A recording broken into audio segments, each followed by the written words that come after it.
So here we are with Jason Gergen, alumni and current coach for the Hastings Raiders. Jason, we start off with a couple questions to get to know you here before we dive into your sports career and your life career as well. So go back, tell us a little bit about your family growing up, brothers, sisters, mom, dad, extended family, things of that nature. If you always grew up in Hastings, kind of walk us through you growing up. Sure. So I grew up on a farm south of town. The family is still out there. My mom and father are recently retired, but still living on the farm. I have a sister who is in Egan, who's also a Hastings alum. So she has a family with two kids. I have a niece and a nephew, and yeah, it was your typical rural childhood growing up. We had a dairy cattle, we had beef cattle, just long days in the fields, and really a lot of hard work. But it's probably paid off in the long run for me, knowing knowing how much harder life can be for some people that have to face those kind of daily tasks. For sure. Thinking back growing up too, what do you remember as your earliest sports memory? And this could be a sports moment or it could just be playing catch with your dad in the backyard. So, what do you think your earliest sports memory is? I recall, and I don't remember the era. This was probably late '70s, watching specifically Twins games during the summer, and I remember watching, some of the players, and I'm trying to remember who it would have been, but basically watching part of the game and then going outside and again, I at the time I don't even know if I had a baseball, but finding something and going through the motions of throwing a ball against a wall or throwing a rock out into the field or something, just trying to kind of mimic the motions and the actions that you see. And same thing, I would draw out a little diamond in the driveway and pick up a stick and hit a rock and then run the bases like they did. And that's kind of my earliest sports memories that really come to mind. Nice. What about a job? I'm sure you were working on the farm at an early age, and I know we had a couple alumni talking about detasseling, and I can only imagine how brutal that can be, and rock picking and the different things that are on a farm and baling hay. But what do you think? What was your first job? Obviously, like I said, it's probably something on the farm, but maybe your first job that you remember getting paid for. Yeah, well, and like you said, I did grow up. I did a lot of work on the farm. I vaguely recall, but I've heard stories from neighbors that I was probably 4 years old, and my dad would set me on the tractor and send me out in the field, and I don't know that I could have stopped it if I had to, or probably wasn't the safest thing, but that's what we did back then. And I do recall seeing kids in school buses in the summer roll up to the fields to do detasseling, and I can honestly say I didn't envy them because that looked like just painful and brutal and a lot of hot days.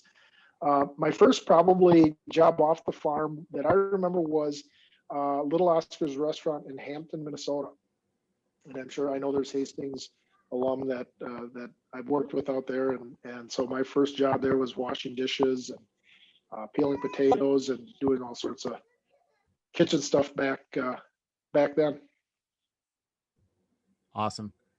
Last one, then get a little background info on you. Three of your favorite things, and you could pick any of these for your favorite ones. So your favorite movie, food, artist, author, time of the year. So maybe just pick three of those and your favorite one in a couple of them. Sure. Favorite food besides Chipotle would probably be sushi. Favorite time of year,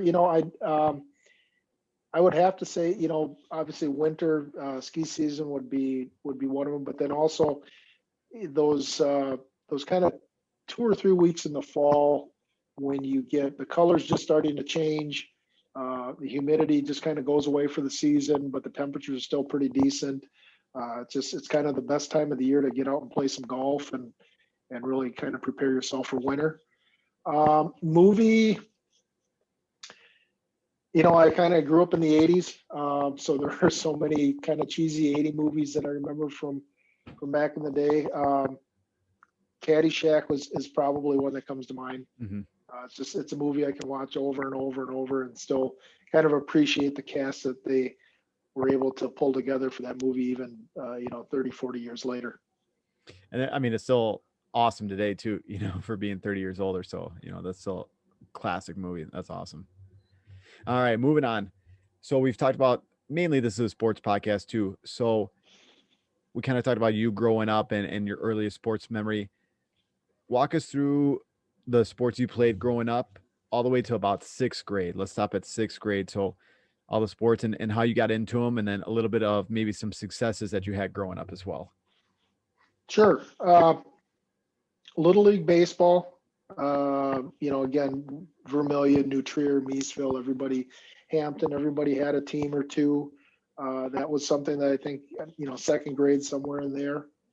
I was also, we were part of a 4-H club. And so again, a lot of it, people kind of relate 4-H experiences to bringing animals and projects to the county fair, but it was also a lot of there were a lot of sporting events that would go alongside with that. So we would have softball tournaments, volleyball tournaments, just all sorts of different athletic events that we would participate there as well. So I do remember doing some flag youth football.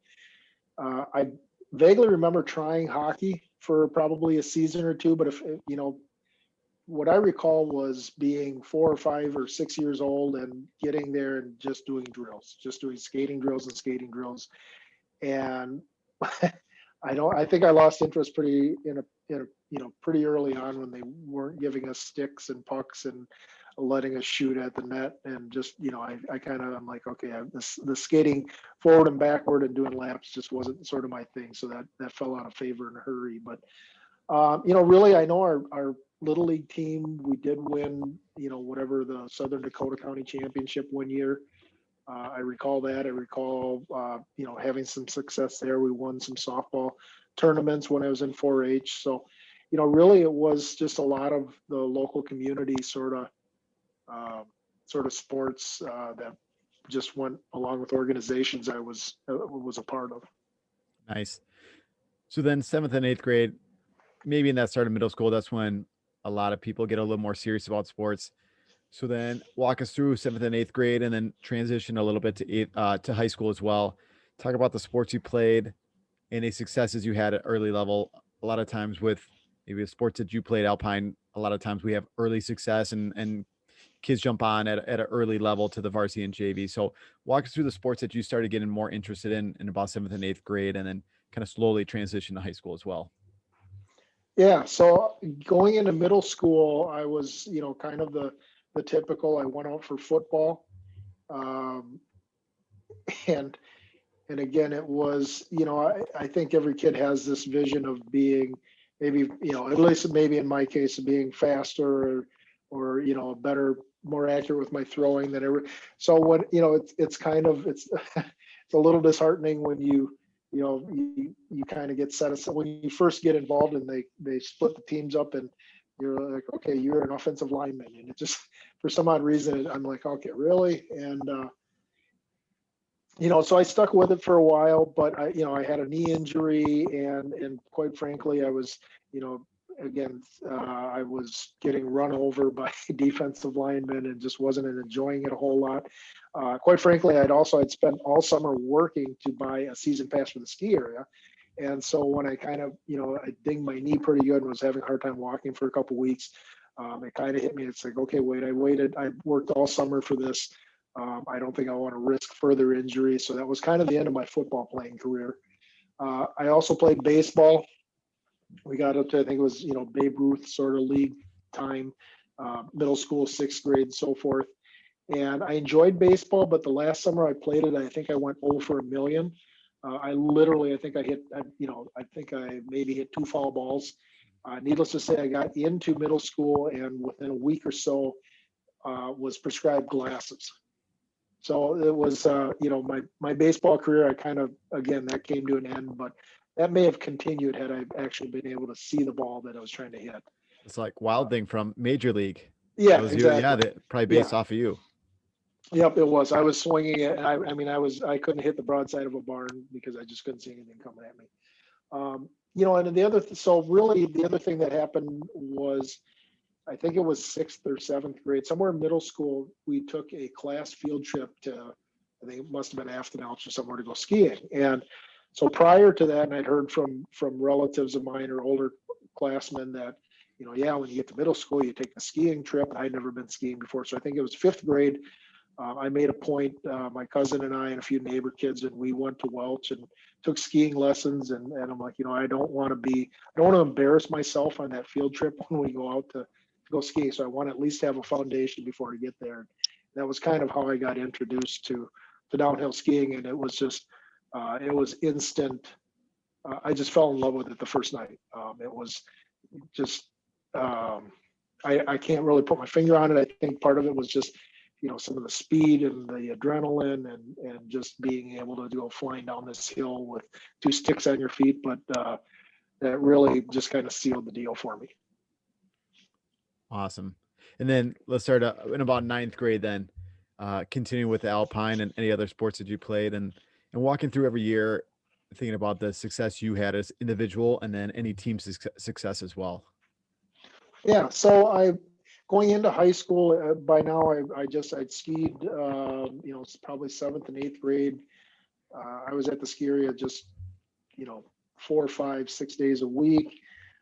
Summer sports, I still played, so I kind of got into golf. And actually in middle school, we had a golf club and we would play. I think we went to Bellwood Oaks a couple times a week. And I was pretty good at golf, but people always ask me this, well, why didn't you, did you stick with golf or whatnot? And I'm a little embarrassed to admit this, but it was a pre-Tiger Woods era. And golf was not considered the most, athletic sport, masculine sport, whatever you want to label it. It wasn't the cool sport. So I tell people through high school, before Tiger Woods, I was kind of a closet golfer. I would play, but I wouldn't really advertise it. But again, I'd spend my summers doing that. I also did just, some motorcycle riding, dirt bikes, again, growing up in the country, on a farm, you had 4-wheelers and motorcycles and things like that. So that kind of occupied my time, but really it was focused around skiing in the winter. So I went out for the team. I think it was 89 was my first year as a freshman. And it was the year after they had won the state meet. So the boys had won the state meet. The following year, we had a huge crop of freshmen and 8th graders and so forth come out for the team. So much so that they actually had to make a cut for busing capacity. And so I was so nervous the first week. I'm like, okay, I can't get cut. I've got to make sure, part of this team and managed to get through that. And, and again, I kind of knew I was a good skier, but I didn't know if I was going to be a decent racer or not. And turned out to be not too bad. My high school career, my very first race of my freshman year, I skied JV and won the JV race, and I got moved up to varsity and stayed there the rest of the time. I did ski on all 4 of the section teams and qualified for the state meet with the team and individually twice my junior and senior year. Team-wise, we finished second one year, we finished third another, and individually, back then we had a team race in the morning and we had an individual competition in the afternoon. And both years, my coach would pull me aside and say, this afternoon individual race it's your own. Do whatever you want with it. And my junior year probably would have been the year to hold back a little, just try to, make all state and get a good result. But, I kind of had I was going to win or I was going to blow up trying and blew up. And then my senior year, again, I knew if I had a couple of really good runs, I'd have a chance at winning. And again, but it didn't work out. And, but again, I have no regrets on trying to achieve it. And otherwise, yeah, we had, like I said, we had a lot of success. The teams that I were on, we won the Welch Invitational, which at the time was the largest high school race in the country.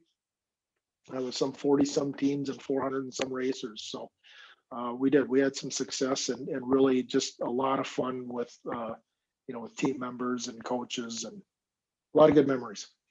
Cool. The next two things are a little similar, but if you could break them up, that'd be great. So, thinking back then about your high school career, what was your favorite moment and what was your most memorable moment from high school athletics?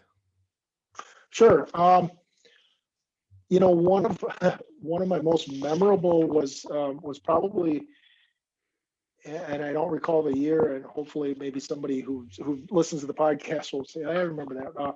There was a group of from Hastings. I want to say there was a dozen of us that took that went to Mount Hood. They have a summer ski camp just outside Portland on Mount Hood, which is they have a glacier, so they're open for skiing through Labor Day. And so there was a group of us from Hastings, some of high school racers, some club racers, but we went out there for the ski camp, and it was the funnest time because we had this group of a dozen kids from Hastings, and we all knew each other, and even though we didn't necessarily all race together on the team, it was just great to getting to know all of them and just in this camp atmosphere, and so we would ski in the morning. The camp would have activities, mountain biking, rock climbing, kayaking, whitewater rafting during the afternoons. And it was just, it was the funnest part of the funnest 2 week vacation you could have as a high school student. So that was definitely one of the funnest. Otherwise, I would say just being able to compete in the high school league at some of the highest levels. The state meets just kind of, I don't know how to put it exactly, but just knowing that, okay, 4 years of hard work, all the training during season and off season, and just every little detail, that sense of satisfaction you get when even if I'm not going to win, just getting to the state meet and being able to compete against some of the best kids was probably one of my favorite moments Nice. of high school. Yeah. So, looking back to think about a coach that really had a huge influence on you. Who do you think that would be? What kind of lessons did they teach you, and anything that you're applying now as a coach as well? For sure. So we had a couple of assistants, but Bob Oliva was the head alpine coach at Hastings for a number of years before I got there. He was with the team when they won the state meet in '88 or '87, whatever year that was. He was there a few years after I was, and he's still out skiing and coaching, and he's just an amazing. He's the Energizer Bunny. When I would work at the ski area after I graduated, I would see him out at 5:30 or 6 in the morning before the sun was up. He'd be out cross country skiing before he went to work. And what I really remember from his coaching was, I'm not going to say it was so much technical, was he was a big proponent of just hard work. Just he had a thing about him, and I kind of use some of my, and I don't remember the exact quote, but he used to tell us that it would take, he threw out a number, and I don't know if it was accurate or not, 10,000 or 100,000 repetitions before something became muscle memory. So his big thing was just ski, ski, ski, make as many laps as you could, just practice as many hours as you could, and really with just hard work would get you would just outwork your opponent sort of attitude.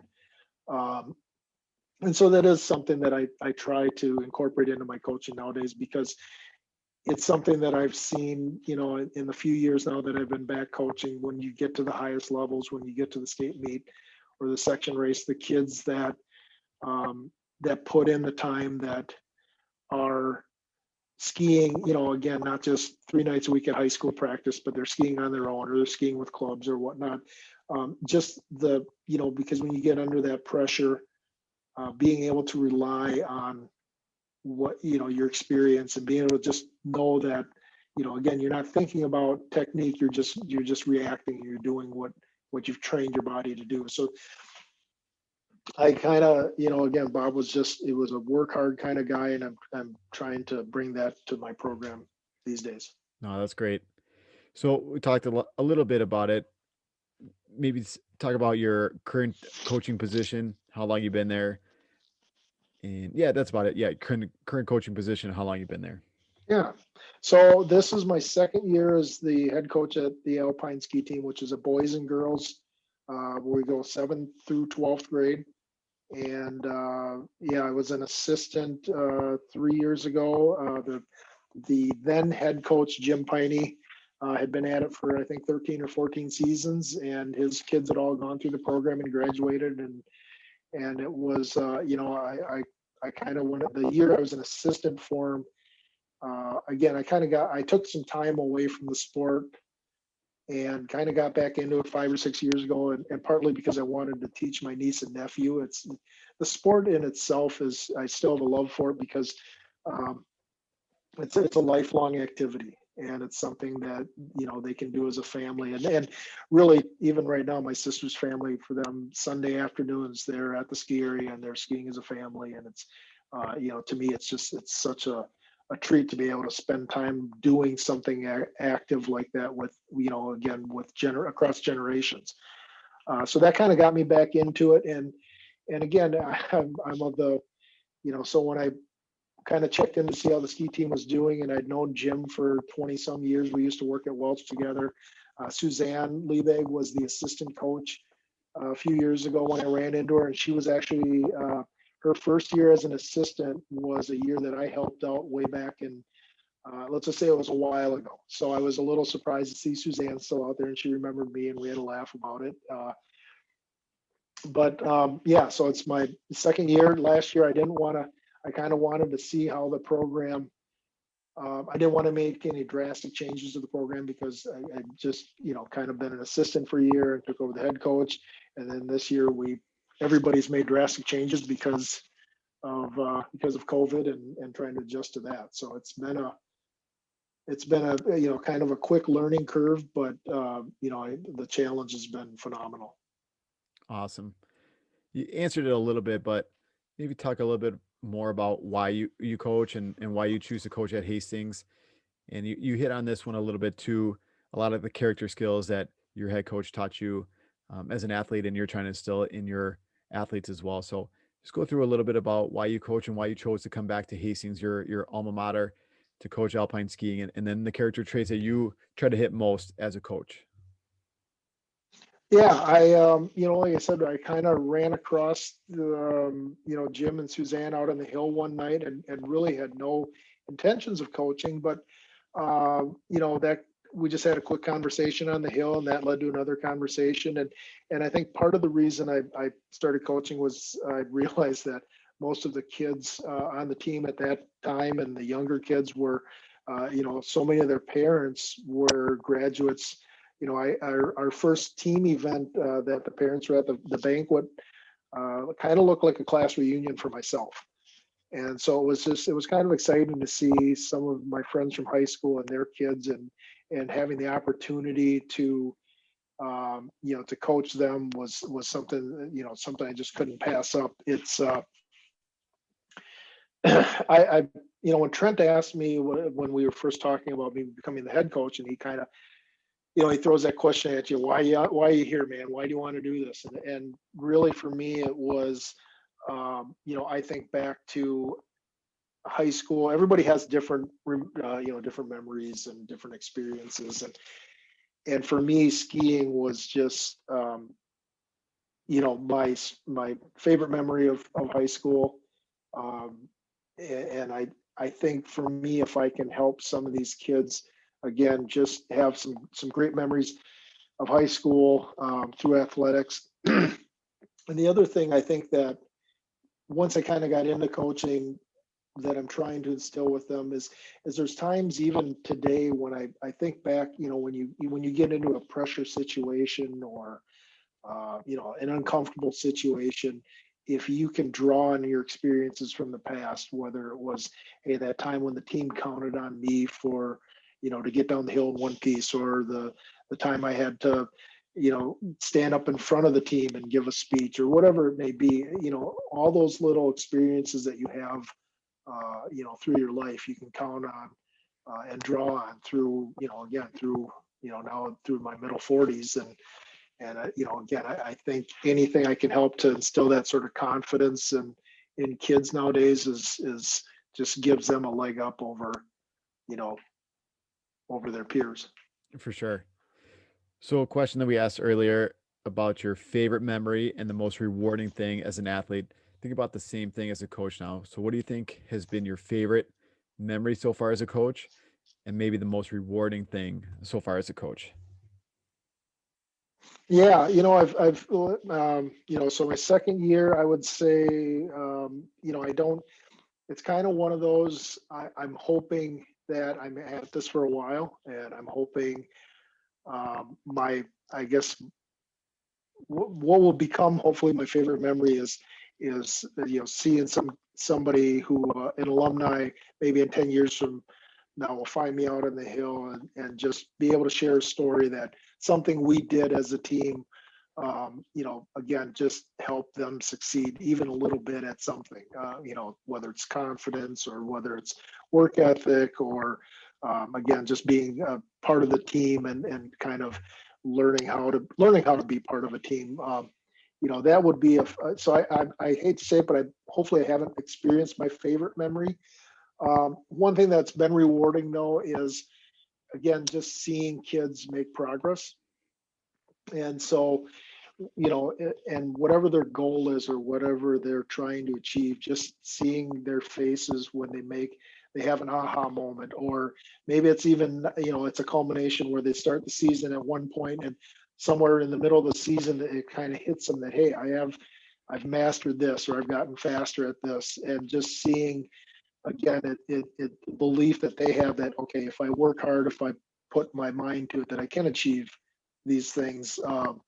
That's probably the most rewarding part of coaching. I know you had an awesome story this year from one of your JV athletes who had I'll let you tell the story, but I know what you're saying too about learning that confidence, and I think that's what sports does so well for us. We get that confidence in sports, and then hopefully we're able to apply it in all areas of our life. But if you want to just talk about that story too about your JV athlete this year, and I think it ties perfectly in these questions, the most rewarding thing and what success means to you, and your favorite parts of coaching.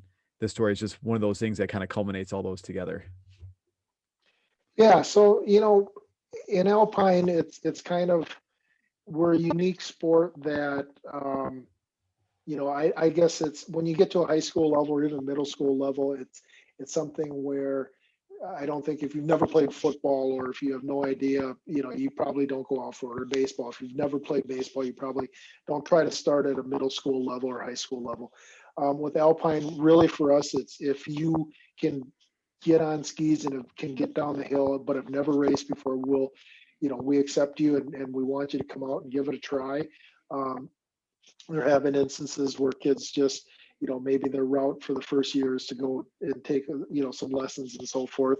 But so we've had kids in the past that, just struggle at the very beginning because again, maybe they've only skied twice in their life and they want to give it a try, and we encourage them. But it's one of those things. So we had a eighth grader this year that came out for the team. He had been skiing before, so he wasn't, totally fresh, but again, was, I'm going to say, a novice skier, and was comfortable on the green or the easy terrain. But typically we start the season on intermediate terrain and work our way up to the expert, the black diamonds and so forth. So the beginning of the year, he was, he was happy going down some of the green trails. We gave him some drills to work on some things, and we'd check in on him, and he'd kind of go off and do his little thing. And we got to the first race, and he had, he just had a little problem with his equipment. He was, basically we raced down the hill around these poles, and he was inspecting the race course before the race. And I know you kind of, didn't see exactly what happened, but he fell over and his skis fell off, and he couldn't get them back on. And so when he came to the bottom, I said, I looked at him, I said, "Are you okay? Are you ready for this?" And he just kind of, he said, "I'm going to sit this one out and just watch the rest of the kids." I said, "Okay, no pressure. It's your, first year as an eighth grader." And so the following, I think it was the following practice, and I was talking to my coaches. And again, this is He had tried to go through a race course twice, and both times just kind of crashed and didn't make it. But I told my assistants, I said, if we get him through a race course, I don't care if it's backwards, sideways, just out the start through the finish of the season. I said that will be to me, that will be an amazing victory. And lo and behold, the second race, I talked to him beforehand, and he said, I'm going to give it a try. He came out of the start and he completed the course legally. I mean, he went around each side of the gates, and he came to the finish. And I looked at my other assistant coaches, and we were just in awe. I mean, where he had started the season and to the point where he had gotten to by now was mind blowing. And he had it in his mind. He went up and he did the second run. He has made all the races so far this year, and to see the smile on his face when he comes to the finish every time, because it's, again, for him, it's, he started the season not even being able to ride a tricycle, and now he's riding a motorcycle one-handed down the road. I mean, it's really cool to see how far he's progressed, and really, again, just how much more confident he is that, hey, I can tackle this, I can do this. That's amazing. So looking back too, this could either be about your time as a coach or your time as an athlete.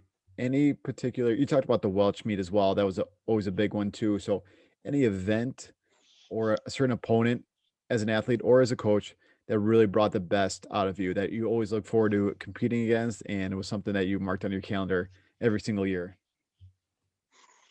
Yeah, I think really the two things that as a competitor that I remember was we had our schedule was the same. I think all 4 years I was with Hastings, where we started the season with a race against Stillwater, who was a pretty strong competitor in our conference, in our section. And so it was always interesting because you would practice and train, but until we really got under the pressure to see, it's kind of one of those, you could train so much and practice so much, but until you actually got into the start and raced against another team to just kind of see where you were at, not only with your own teammates, but again, against the competition. So that was one I would always get pretty geared up for, and get excited for, because they were a good, strong team, and we had some success against them. We also, I think they cleaned us up pretty good a couple of years as well, but that was one. The other one would be the Invitational, and it's still, actually, this is the first year because of COVID that there has not been a Welch Invitational. I think they were up to 40 some years, 43 years consecutively. And again, that was one that for me, it helped that it was just, it was in our backyard. It was on the hills that we trained on. So I think for us, people would always ask, did Hastings have an advantage because we trained at Welch, and a lot of the big races were at Welch, and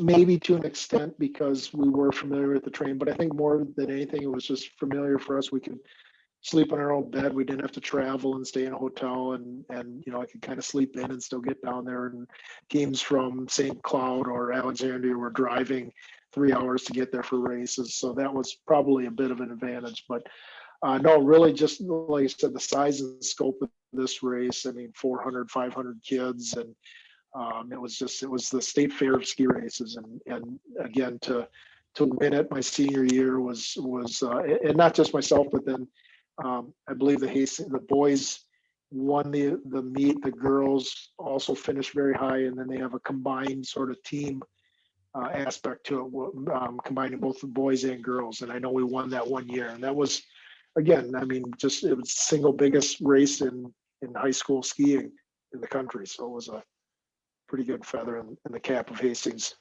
Right on. I always like hearing people's answer to this next one. So, and we'll break it up in two different parts. So, knowing what you know now, you've been a coach for multiple years, head coach for 2 years now. If you could give yourself some advice back when you were in high school, what would that be? And then the second part too, what would the advice be when you first started coaching? So, knowing what you know now, giving advice to your high school self and yourself when you first started coaching. I think if if I could go back and coach myself, I think part of it would be Well, I know it would be, okay, so if myself, if I were coaching myself, it would be, and this is something that I try to express to the kids nowadays, is to not, to try something, in other words, if, I kind of, the old cliche, I think it was, if, uh, the definition of insanity is doing the same thing over and over and over again and expecting a different result. So if you're not necessarily getting the results that you're wanting, sometimes you need to change something up. And I think that would be, something that I would tell myself. I don't know how myself back then would have taken it, but again, it would be okay if something's not working for you. Again, not just a little tweak, but try going just completely out of the box, different, and just see what sort of, if it makes a difference. And you can always kind of come back or find the middle afterwards.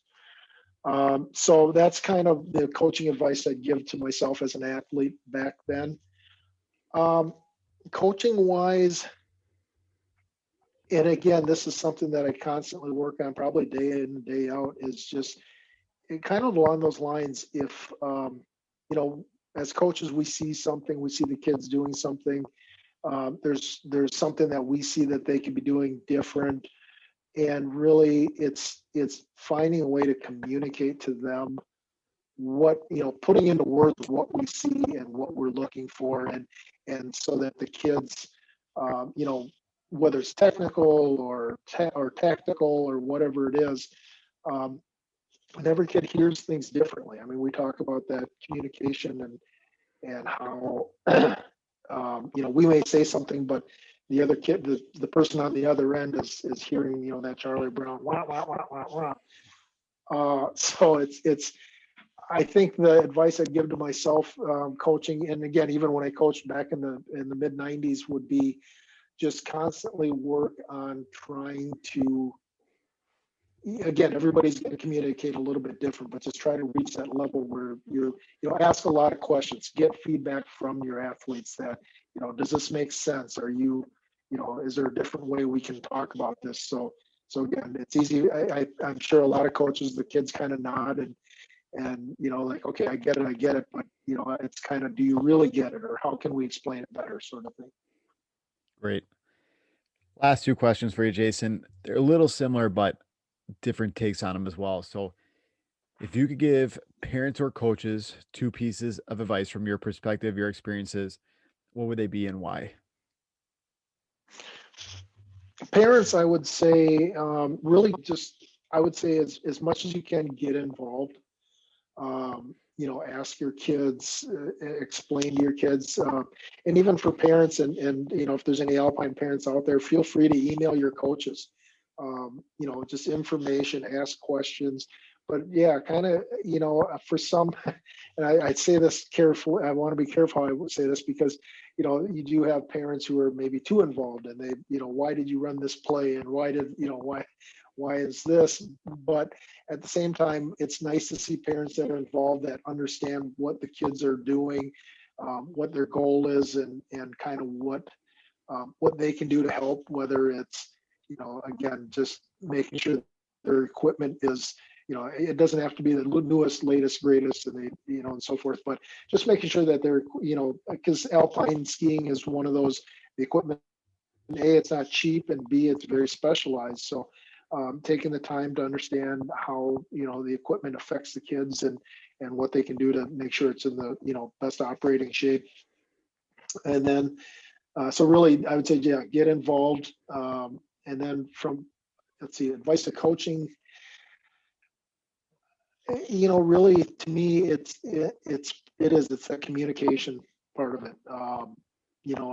And I've had, like I said, Bob was a great coach, and he was pretty just blunt and straightforward. He would, but at the same time, that was good in a lot of ways, because he didn't try to sugarcoat anything. And if you were doing something wrong, he would just, say, "This is what I see wrong. This is what I want you to do." But I also know that some kids, again, when you're talking about technical aspects of sports, the way one coach describes it, another, one student may understand it, another one may not. So I think it's one of those. I've always been And even to this day, I want, if my skiers, if they are being coached at the club level or by our assistants or wherever, if they hear things, 6 different ways, it may be the same thing we're all trying to get them to work on, but 1 or 2 ways they may understand it better than the other. So I think for coaches, it's try to really, harness that communication between yourself and your athletes. Right on. Same kind of question now for student athletes. So, two pieces of advice from your perspective, your experiences. You work with them all the time. So, something that you are constantly telling your kids now, just two pieces of advice for student athletes. Yeah, I would say number one is just don't be afraid to try new things. Again, you don't be afraid to fail. It may, I mean, within reason. I mean, if it's if you're a place kicker on the football team and it's a game-winning field goal, I don't think you want to go out there if you're normally right-footed and try kicking it left-footed. Mhm. But at the same time, if it's practice and things aren't going the way you want, or you're not getting the outcomes you want, or again, just okay, this is good, but let's try this because it might be better. You might learn something from it that you can bring back to the point you started. So I think one would be just, don't be afraid to think outside of the box, and try new things, and don't be afraid to fail at them. And then um, I think the other thing that I would tell, again, my athletes is, um, there's always, as hard as you work, there's people out there who are willing to work harder. And so, and I'm not, expecting, these kids to be out there when it's like this past weekend when it's 30 below and training for 6 hours. But at the same time, every little bit of practice they can get in, again, if it's a Friday or Saturday evening and they're like, oh, maybe I'll go skiing with my buddies. Oh, maybe I'll just sit and watch TV. Again, any skiing is good skiing, and same thing with other sports. Any sort of activity where you're working on your balance or you're working on your coordination, you're working on things like that. There isn't such a thing as, I don't think, as being, it doesn't have to be focused on your specific sport, but just again, just getting out and doing something. I think that's important. Oh, that's well said. Well, Jason, that's all the questions I got for you. Last thing is the mic is yours, the floor is yours. Anything you would like to talk about, anything I didn't ask you, anything you want to go in more detail about, it's all you. Yeah, no, I don't think I've got anything to add. I think what you and Trent are doing, again, just getting this information from alumni, from current athletes, from past athletes, from coaches. I think it's just awesome. The only other thing I think I really would add is again just I'm hoping that athletics continue to expand and continue to grow, and kids, and again, for anybody that's out there listening, if you've skied a couple of times or whatnot, or it's you don't have to have race experience. Come on out and join us. Don't be afraid to try things. You never know. We had a senior night the other day, and one of the part of it was we had our senior just kind of fill out a thing saying where she was going for college next year, what she enjoyed the most, and one piece of advice to give to younger athletes or newer athletes on the team. And her advice was, don't be afraid to try something new because you might like it and it might, change your life. So I think that would be it, is just get involved, try. It's a little nervous when you pull up to the first day of practice, you don't know anybody and you're not sure if you know what you're doing, but if you stick with it, man, it's so rewarding. Awesome. Thank you, Jason. I appreciate it. Thanks, Tim.